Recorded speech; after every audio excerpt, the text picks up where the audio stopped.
Welcome to Pittsburgh Earth Days, The Dirt Podcast, featuring Grant Ervin, live from the Point Park University Center for Media Innovation. Here is your host, Grant Ervin. Hello and welcome to The Dirt Podcast. I'm your host, Grant Ervin from S&B USA, where I serve as the Director of ESG and Innovation. Today we're outside of the studio and we're coming to you from the Energy Innovation Center up on Bedford Avenue in the historic Hill District of Pittsburgh, Pennsylvania. Today I have as my guest Don Evans, the CEO and President of the Energy Innovation Center. Don, how are you doing today? Great. Thanks, Grant. It's good to see you, and we got to thank you for getting Gary and Anthony and I out of the studio. Absolutely. We're not with our friends from Point Park University today, but we have the opportunity to get a view. One of the best views of Pittsburgh. One of the best views of Pittsburgh, and so you're providing that to our listeners and viewers. We appreciate that. Well, welcome. So, maybe just to jump into the conversation, first of all, it's super excited to be here with you and be here in this fabulous space that we're excited to share with our listeners of the Dirt Podcast about the Energy Innovation Center. But maybe let's start with you and tell us a little bit about Don Evans. What was your pathway before you came to the EIC to lead the efforts here? Sure. Tell us a bit. I noticed that you're a farmer too, which I'm interested to learn about. Yeah, absolutely. Started as a farm boy in Loudoun County down in Virginia, and grew up on a family farm. Ended up at law school at University of Virginia and thought I was headed down a legal path. Spent a number of years in the law profession at Dickey McCamey. Here in Pittsburgh? Here in Pittsburgh, okay. Yep. A great firm here in Pittsburgh. Followed one of our clients, Koppers, another key participant in the Pittsburgh market. And key prior guest on the Dirt Podcast also. So you're preceded by good company. Leslie Hyde. Yep. Yeah, fantastic. And so I first served as in-house counsel for Koppers. They got tired of my legal advice fairly quickly and pulled me over to the business side. So I spent most of my career with Koppers. Had another couple of activities along the way after Koppers, after I retired from there. And ended up about 5 years ago, coming onto the board of Pittsburgh Gateways, which is the owner, developer, and manager of the Energy Innovation Center. And maybe we can talk about structure a little there. But so came onto the board of Pittsburgh Gateways about 4.5 years ago. And about a year ago, the founder of Pittsburgh Gateways, Bob Meter, said, you know what, at some point I really would like to retire.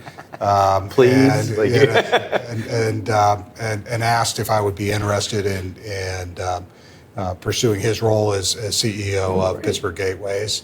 And so I put my hat in the ring, and as they say, and the rest is history. So I joined Pittsburgh Gateways as CEO and president in November of last year, and really have been drinking from the fire hose ever since. Yeah. Now, what led you to Gateways, to join the board? Was it a corporate relationship or? Yeah, you know what? I've been here in Pittsburgh since the early '90s, and this is home for me and my family. Raised the kids here. Had a couple jaunts overseas with Koppers over to Europe. Spent a number of years over there. But this was always home, but I was always moving and really didn't have the opportunity to spend time in the nonprofit world, kind of giving back to the Pittsburgh community.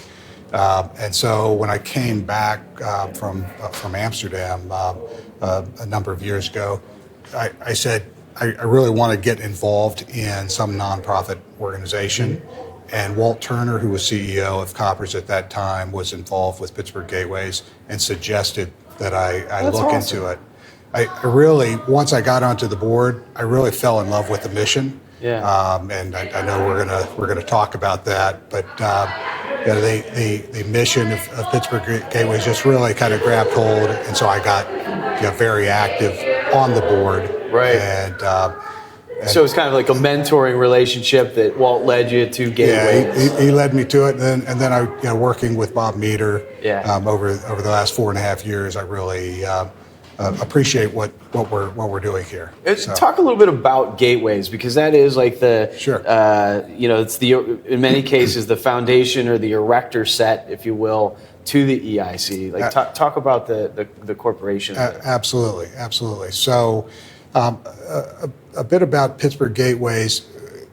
This is a nonprofit organization that is focused on economic development. Mm-hmm. We are an economic development driver. And we do that in a unique way, which really appealed to me coming from the for-profit world. We come at it with leveraging real estate. Mm-hmm. So we may appear to be a real estate developer, but the end game for us is to drive workforce development, mm-hmm. to drive the incubation of small minority-owned business, to really be a force for economic development in the community where that building is located. Okay, I'm sorry, go ahead. Yeah. So if you look at the Energy Innovation Center as an example mm-hmm. of what we do, so this was the old Connolly, and to the guests, I would invite them if they've never been up to the old Connolly Trade School in the Hill District and would like a tour. Please reach out and contact me. We'd love to. We love taking groups and individuals through the space here. So the history of it is built in 1930 as the Connolly Trade School. Right. And think of 1930 Pittsburgh. Mm-hmm. This was the industrial age. So this was a fully functioning high school with a trade school attached mm-hmm. that taught 29 different trades. And wow. Again, thinking of 1930s Pittsburgh, this was the largest trade school built in the country at that time, serving the industry of all around us, all down right. on the river frontage. So really industry-led workforce development mm-hmm. that the Connolly Trade School was doing. By 2010, we know the pathway of the trades in our right. in our city and in our country. And by 2010, there was only one class still being taught here. Still under Pittsburgh Public Schools? Still under Pittsburgh Public Schools, but only one class being taught. So really the building was used as storage and went into disuse and disrepair by 2010 when Pittsburgh Gateways came to the scene. What we've done since then is we've totally renovated the inside. This structure that we're sitting in is the only new structure that has been added to the building. The addition here where we're at. Okay. Yeah. So, it's a historic registered property, and we've preserved that on the outside, as everyone can see. And this is, we needed this elevator shaft for ADA purposes, obviously. Right. But once you come inside, you get the feel. It is a eye-opening experience, I would say, just to walk through these halls, to feel the history, but at the same time, to see what is possible when you take an old structure and renovate it and adaptively reuse it.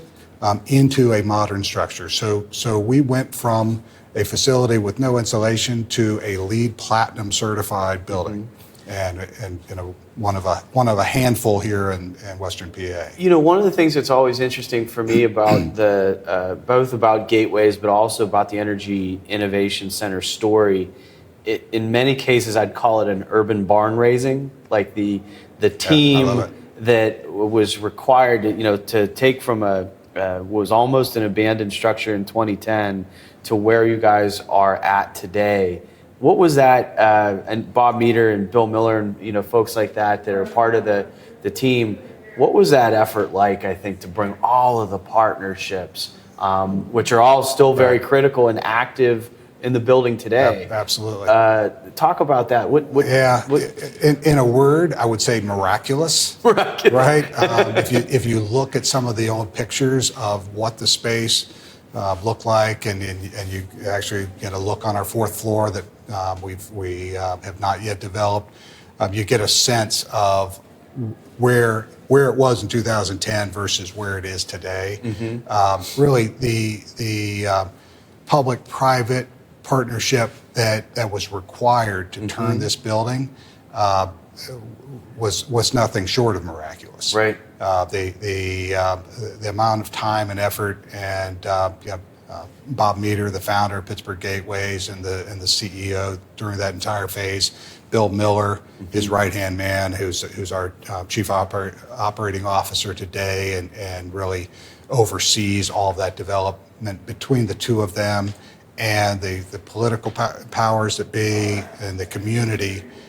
It was really a driven project by all hands on deck, kind of driven project to get this done. When you walk in today and you see the space and you see we are about 75% occupied at this point, moving to 85% here when the second floor gets built out, which should be within the next 6 months. Wow. We're getting to the point now where the building is really vibrant. As all the buildings did through COVID, it was pretty little bit of a dip. Pretty quiet. Right. Although the space is extremely airy. The open ceilings. We turn the air here at a very high standard. So there's a crispness to the atmosphere here. So thankfully we did not take a hit during COVID as far as losing tenants and whatnot. And we have a list of people who we're always talking to about when we're able to develop a floor. They want to be a part of it. They want to be part of it. So which is exciting for us. Talk a little bit about that partnership to build the building, and now you also many of those partners are tenants in the building. Yeah. Who's here? Like talk about the roster of talent that makes up the EIC family, and who's inside these walls here. I'll miss some names. We'll apologize ahead. Well, like exactly. credits. We'll put the list on the screen there. But key thing I think before hitting the list of tenants is think back to the name of the building. Right. We named it the Energy Innovation Center because if you're looking at Western PA. Back in 2010, and I would say even probably more so today, energy is a key component to what Western PA is all about. Right. And from the very origins of the city. From the origins of oil and to fracking to the next generation of beneficial electrification. Energy is a key ingredient to what drives our economy here, and it's a key area that we need to focus on from a workforce development through employment through innovation. So energy innovation, I can tell the story, Grant, and I could draw that red line through our tenant base to show you Pitt is here with their Energy Grid Institute. Axis Management Partners is here. They're one of the world's leaders of managing wind farms and solar farms. Wow. This is their global headquarters. And they're continuing to grow in our space. We love having them here. They're managing wind farms and solar farms all over the world, with offices all over the world, and yet Pittsburgh is home for them. So Jim Spencer is here, and love having that group. In addition, Amacello is here. Amacello is into real estate development, renovations. Teaching the skills necessary to turn properties, to own properties, to manage properties. That's Josh Pollard's group. Pollard's group. Again, Josh serves on our board, genius of a guy, and glad to have him here. So between Amacello and Amacello Cares, they're working on those renovations of neighborhoods here in Pittsburgh, Baltimore, and Philadelphia as well.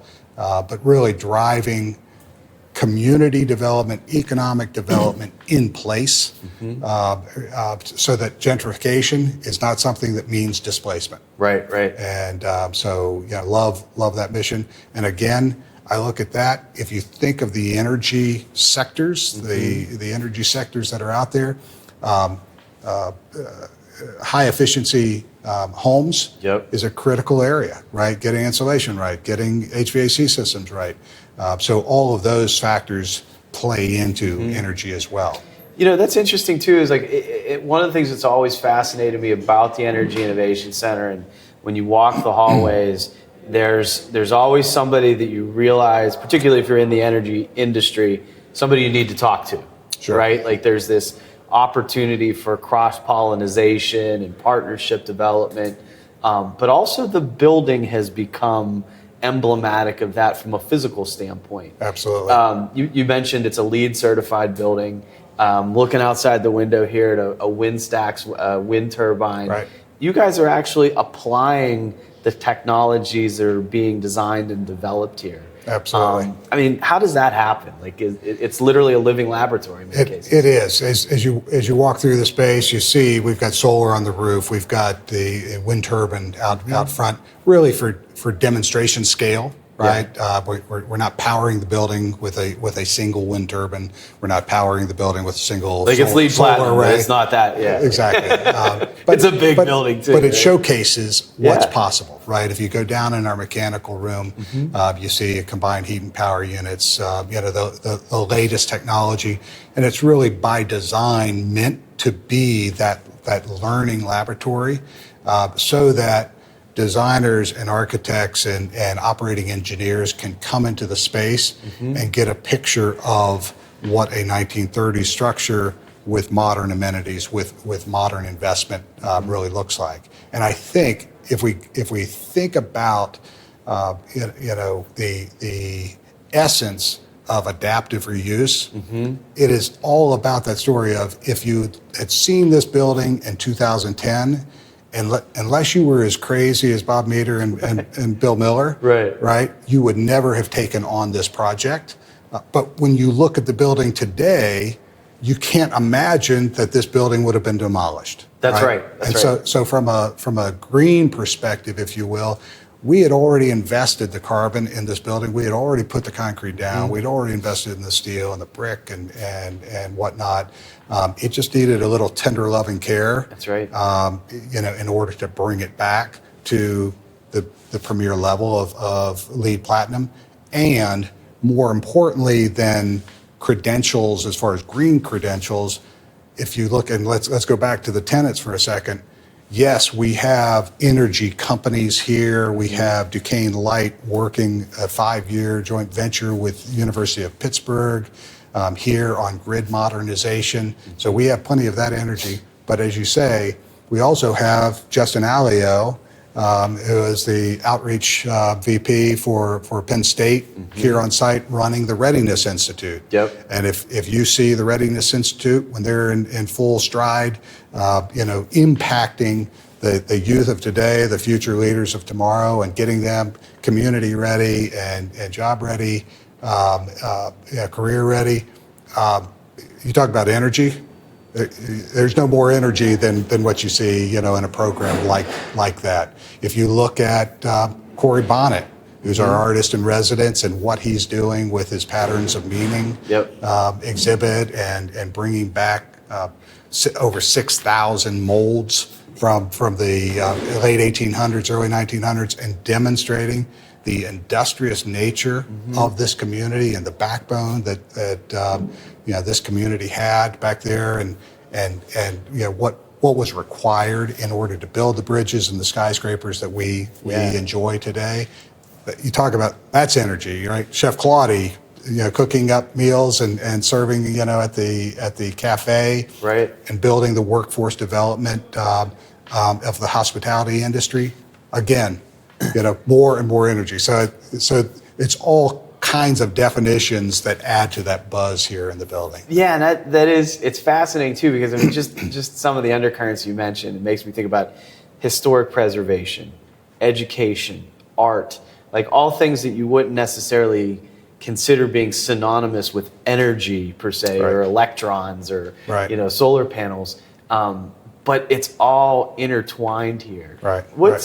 Is there a secret sauce to that, or like how does that happen? I think you're coming from a background of resilience. I call this an ecosystem, and we call it an ecosystem.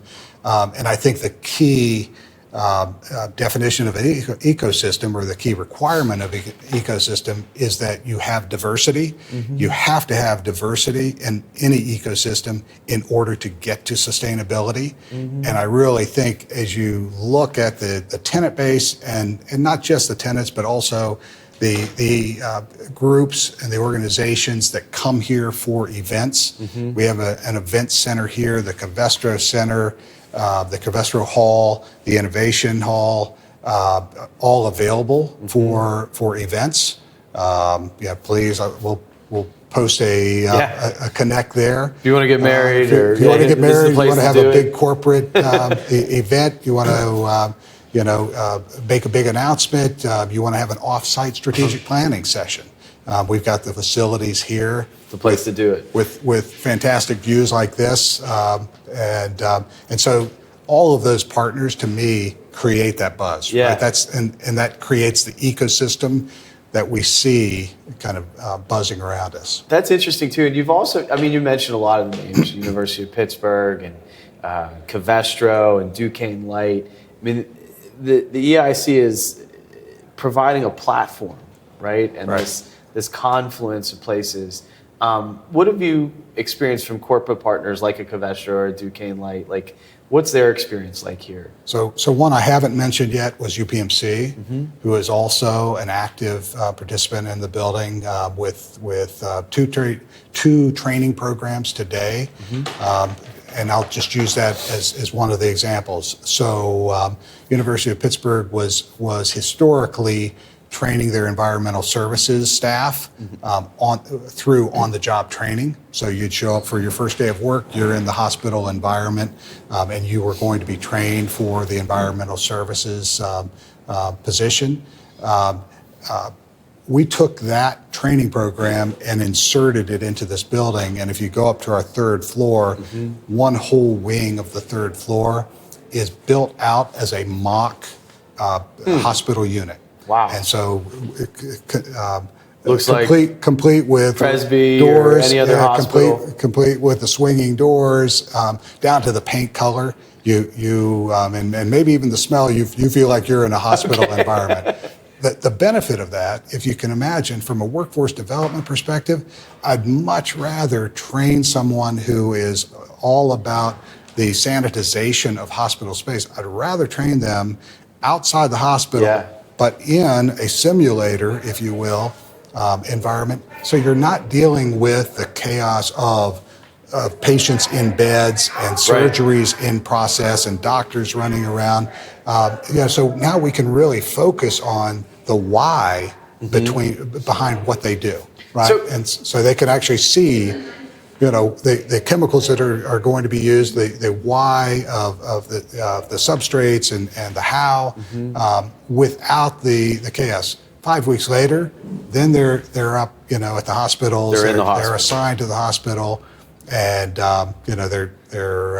now they're engaged game time. But here, this is practice. This is let's get it right before game day, which really, it's a fantastic way to do workforce development, and it leads to much better result. It's interesting because in many cases, like past is prologue, right? Like, so this was the vocational training school for Pittsburgh. Absolutely. Going back 70, 80, 90 years ago, and then up until the early 2000s. In some ways, you have resurrected that, but with a modern approach to the vocations. Absolutely. In the energy... So back to the future. It's like a back to the future, Doc's going to come through here in a DeLorean any moment now. Now, you guys have really excelled in that, and we're in the midst of this energy transition. The Energy Innovation Center almost was not ahead of its time. It's like it's been preparing for this time, right? Right. And so the clean energy transition in terms of renewables and battery storage and all the technical capabilities, folks are learning about that right here and right now. What are some of the things that you guys are doing with partners like Partner for Work and others that are a part of this ecosystem you talked about that are building for those clean energy jobs of the future? Absolutely. Yeah, no, thanks for asking that. So we were pleased to be a grantee just recently on a grant at the state level from the Department of Labor and Industry that really is thanks. Working with Partner for Work and Amacello on developing a core, if you will, of a forum where employers in the clean energy sector can access the resources that are already available through Partner for Work, through CareerLink, through SkillUp, all of those resources in order to build a pipeline of talent that we will need for that clean energy of the future, right? The clean energy jobs of the future. So if you think of clean energy, you're talking about the efficient energy use in homes, right? Through insulation materials, through HVAC systems, whatnot. You're talking about EVs. And how are we going to, as EVs become more prevalent, how are we going to address the charging stations, when 60% of our homes have, separated garages or street parking? Right. Who's going to be installing those? Do we have the labor to get those all installed, to get them all maintained, whatnot? It's also grid modernization. So Duquesne Light is actively engaged in grid modernization, and as the beneficial electrifications, we use more electricity. How do we actually manage that on a grid-wide basis? Those are also jobs of the future, right? Those are opportunities for the youth of today to engage in this space. So in addition to renewable energy generation, right? I mean, so the when you think of clean energy, this is not a greenwashing issue. These are the jobs of the future that we need to focus on filling. So our task here, we're going to be project coordinator over the next 3 years. We're going to be engaging, much like the 1930s Connolly Trade School, we're going to be engaging employers first, identifying the needs that employers have, the gaps that employers have, both today and as they view their business models in the future, and then work our way backwards to what are those workforce development resources that are available today down at CCAC or the technical schools here, the VOTEC centers, working with the CTE program, Pittsburgh Public Schools. What are the workforce elements, and then also what are the recruiting and vetting resources of Partner for Work? Let's get all the noses pointed in the same direction. Let's do that private-public partnership and really bring that pipeline into full tilt in order to make sure that we have those employees, have those those qualified individuals for the clean energy that we all want. It's interesting. I mean, just hearing you talk about that, it's a common topic of conversation at our offices at S&B USA. So we're a civil construction and infrastructure development company. We're involved in energy generation and storage for projects that we have in Texas and California, and we're in the process right now of developing an e-mobility company that is developing that fleet and EV vehicle charging infrastructure.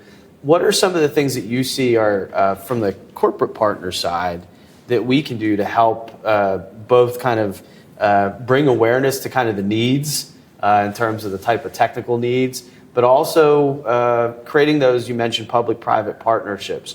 Like, what are some good models that you see out there that are deployed here at EIC? Yeah, I think the key is to engage in the conversation, right?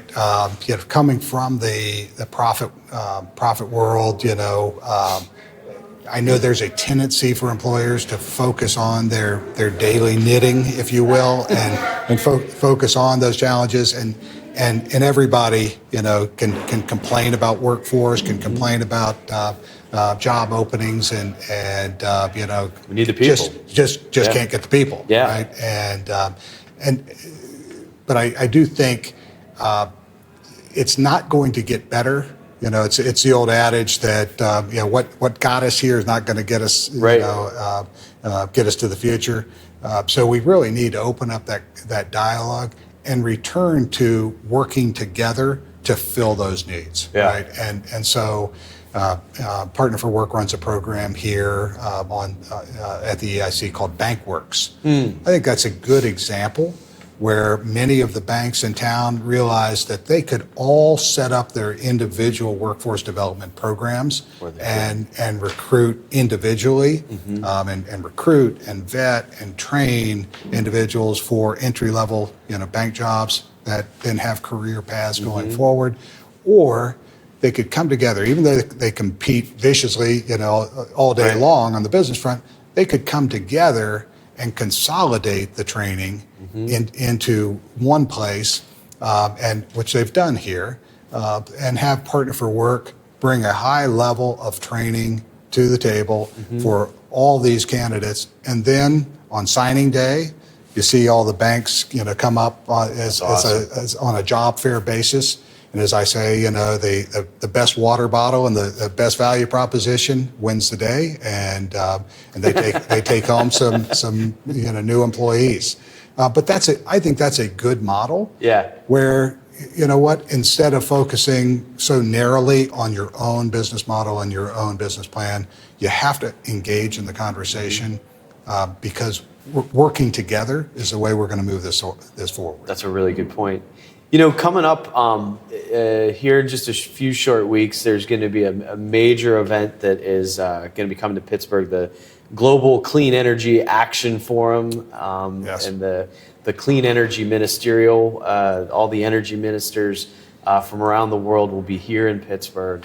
And you guys are going to play a major role in that. I know. We are. Yeah. Talk, for our listeners, first, what does this mean for Pittsburgh to be on a global stage in the energy space? And you just happen to run a building called the Energy Innovation Center. Right.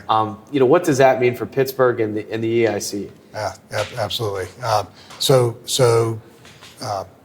Global Clean Energy Action Forum, as you say, September 21st through the 23rd. They'll be down at the Convention Center on the Thursday and Friday, the 22nd and 23rd. It's spectacular, right? I mean, this is a global conference, a global convening of ministers, as you say, from around the world, focused on the energy needs of the future. And if you've paid attention to the newspapers recently, we know that global energy is a critical issue. We see it in Europe, with reliance on gas from Russia and whatnot. But this is a global issue that everyone is very interested in and by necessity engaged in. So to have this come to Pittsburgh is a real testament, I think, to that legacy of energy and the legacy of the renaissance that Pittsburgh has brought about, and everything that Pittsburgh represents. So I think it's acknowledgement of the role that Pittsburgh plays on these issues on a global basis. Things like Green Building Alliance, right? Entities there. We have the largest 2030 district in the country, which we're sitting in right now. We're sitting in right now, and since we're the largest district in the country, I think that probably makes us the largest in the world. Yeah, I believe so. So again, a testament to Pittsburgh and the work of Pittsburghers. So GCEAF. September 21st through the 23rd, on Wednesday evening, we're going to have a reception here. Duquesne Light is sponsoring that. That's where we get to showcase the building a little bit more and focus on some clean energy initiatives that we have. But there are going to be numerous events going around town, and then the Thursday and Friday at the Convention Center. Free event, register on the gceaf.org site and attend, learn. They will have an expo going on. They will have classes. They will have demonstrations, briefings. This is if you're curious or you think you have all the right answers, you may want to show up down there and listen and learn because you'll see these energy issues are critical to the future of our our city, our country, our world, and it'll be fun to have all that knowledge here. I'm personally super excited because we're S&B USA. We're going to be hosting one of these roundtable sessions or side events to the ministerial conference. Yep. And what's been amazing for us is we've organized. You put together a ton of events. The chaos and the uncertainty of trying to manage a group of people. But what has really wowed us is the interest level, and I think there's thousands of people that are already registered. Over 4,000 registered already, and that was a couple days ago. Okay, so I think the answer to that question, Grant, is so multifaceted. You only have another a couple hours. We have another hour and a half here, so I think.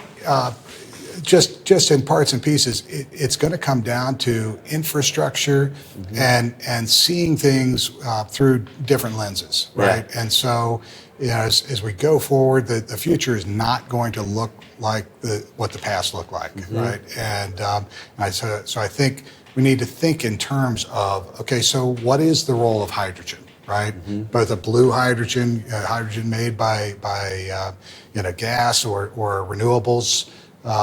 Generating hydrogen. So what does hydrogen look like? What's the infrastructure that's going to be required in order to really drive beneficial electrification? And what does the grid? What investments do we need to make in the grid as far as modernization? How about batteries, right? If we're generating all this energy from the sun and you're not using it all, how do you store it? How do you hold that energy?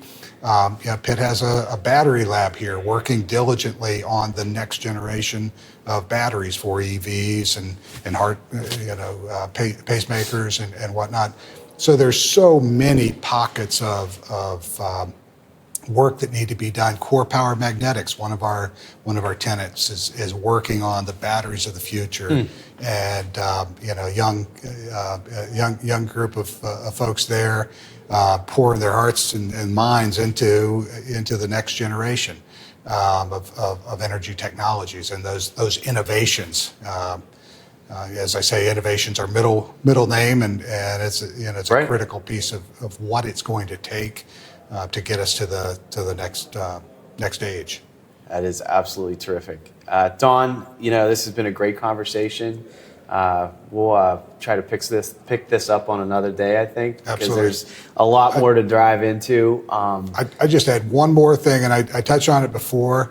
If you've got a group, if you've got a school group, if you've got a group that has an interest in this, has an interest in coming and taking a tour of the Energy Innovation Center, be happy to bring you here and give you that tour. And really focus on what we're doing here, and then in the larger picture.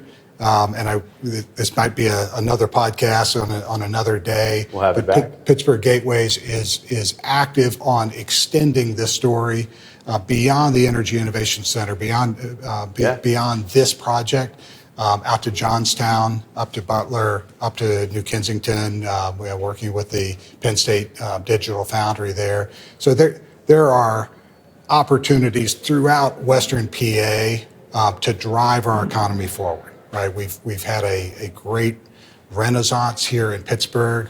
We need to lift the water level throughout our entire region, and Pittsburgh Gateways is busy in that regard.